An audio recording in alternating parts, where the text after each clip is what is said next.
নমস্কাৰ সকলোকে স্বাগতম জনাইছো মোৰ নতুন এটি ভিডিঅ'লৈ অৱস্থা নাই গৰমত পুৰা ফুটটো দেখিছেনে নাইকিয়া হৈ গৈছেকে বেয়া লাগে ফুটটো নাথাকিলে ইয়াৰ আগৰ ভিডিঅ'টোত মই আপোনালোকক দৌল গোবিন্দ মন্দিৰ দেখুৱালো আৰু এতিয়া আহি আছো কানাই বৰশী বোৱা শিলালিপি নিচে কাষতে আছে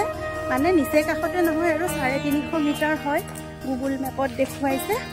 আহি পাইছোহি গাড়ীখন পাৰ্কিং বুলি নহয় কাষতে অকণ জেগা আছে তাতে থোৱা হয় এইখিনি পাৰ্কিঙৰ তেনেকুৱা সুবিধা নাই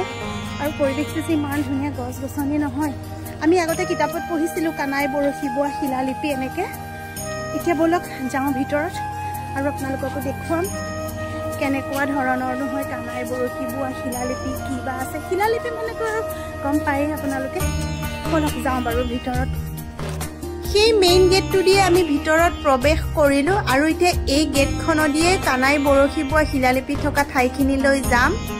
এয়া চাওকচোন আৰু চাওক এনেদৰে সন্মুখতে নটিচ বোৰ্ড এখনত লিখা আছে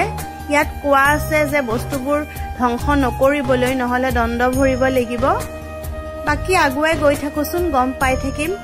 আৰু এইফালে চাওক ইয়াতে ধুনীয়াকৈ কানাই বৰশী বোৱা শিলালিপিখনৰ বিষয় লিখা আছে এইখিনি ভালদৰে পঢ়িলে গোটেইবোৰ জনা যায় শুনিবলৈ পোৱা মতে এই ঠাইখিনিত তিনিটা শিলত কটা লিপি এটা জ্যামিতিক নক্সা আৰু শিলত কটা এটা গণেশৰ মূৰ্তি দেখিবলৈ পোৱা যায়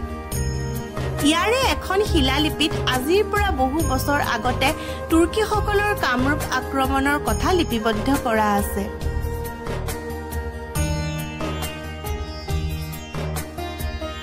বাকি এতিয়া বলকচোন আমি আগুৱাই গৈ থাকো আৰু পৰিৱেশটো যে সঁচাই ইমান ধুনীয়া নহয় গছ গছনিৰে ভৰপুৰ আৰু শিলবোৰ যে দেখিছেনে কিমান ধুনীয়া লাগিছে পৰিৱেশটো দেখিবলৈ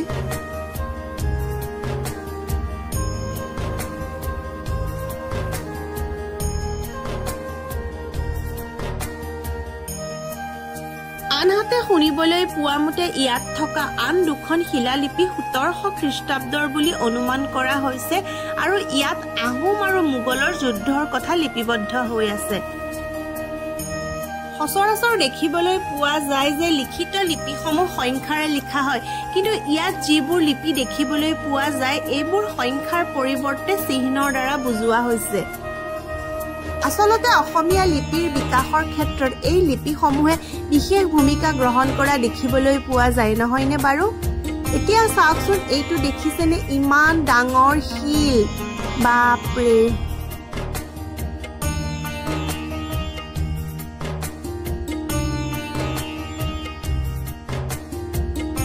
ইয়াত দেখা পোৱা শিলালিপি সমূহৰ প্ৰথমখন শিলালিপি পূব প্ৰান্তৰ এটা শিলৰ নামনি ভাগত খোদিত হৈ আছে আনহাতে আন দুখন শিলালিপি এই ঠাইখিনিৰ মধ্যভাগত থকা আন এটা বৃহৎ শিলত খোদিত কৰা আছে এই শিলটো দেখিছে নহয় এই শিলটোতেই খোদিত কৰা আছে বাকি পৰিৱেশটো চাবলগীয়া খুবেই সুন্দৰ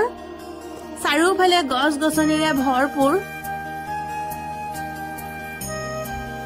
আৰু লৰা ছোৱালীবোৰেও খুবেই ভাল পাইছে পৰিৱেশটো খুবেই ঠাণ্ডা বিৰাট শান্ত পৰিৱেশ ভাল লাগিছে ইয়াৰ লগতে এটা গণেশৰ মন্দিৰো আছে যাওঁ এতিয়া মন্দিৰটোত এই প্ৰকাণ্ড ডাঙৰ শিলটোত চাওকচোন গণেশৰ মূৰ্তিটো ইমান ধুনীয়াকৈ খোদিত কৰা আছে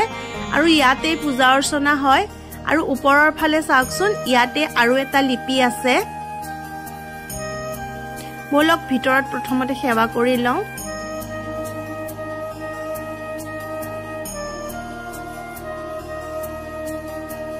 সেৱা কৰি ওলাই আহিলো এতিয়া এইফালে চাওকচোন ইয়াত এনেদৰে শিৱ ভগৱানকো পূজা কৰা দেখিবলৈ পোৱা যায় তেওঁ ত্ৰিশূল ইয়াতে দেখিবলৈ পোৱা গৈছে বাকি বৃহৎ ডাঙৰ শিলতে এনেদৰে পূজা অৰ্চনা চলে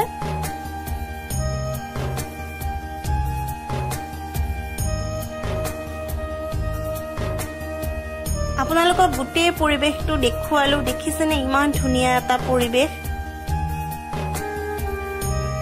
কানাই বৰশী বোৱা শিলালিপিত যিবোৰ লিপি আছে এই লিপিসমূহ সম্পূৰ্ণ অসমীয়া আৰু দেৱনাগৰী লিপিত লিখা আৰু ইয়াক অসমৰ প্ৰথম অসমীয়া আখৰৰ চানেকি বুলিও কোৱা হয় কোন কি কি আমাৰ কি আমেৰেন্দন আৰু এইটো কোন এইটো বাহুবলী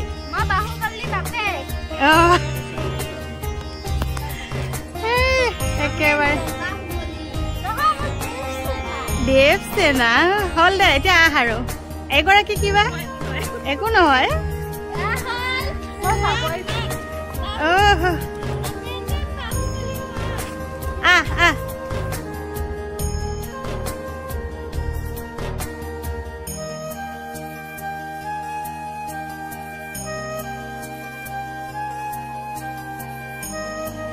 কানাই বৰশী বোৱা শিলালিপি চাই হৈ গ'ল এয়া ওলাই আহিছোঁ এতিয়া বাকী যাওঁ আৰু এতিয়া দীৰ্ঘেশ্বৰী মন্দিৰত যাম ইয়াৰ পৰা 5 কিলোমিটাৰমান বুলি কৈছে তাত গৈ লগ পাই আছোঁ হৈ গ'ল কানাই বৰশী বোৱা শিলালিপিৰ পৰা ওলালোঁ আৰু এই ভিডিঅ'টো ইমানতে সমাপ্ত কৰোঁ যদি ভিডিঅ'টো ভাল লাগিল তেনেহ'লে প্লিজ ভিডিঅ'টো লাইক কৰিব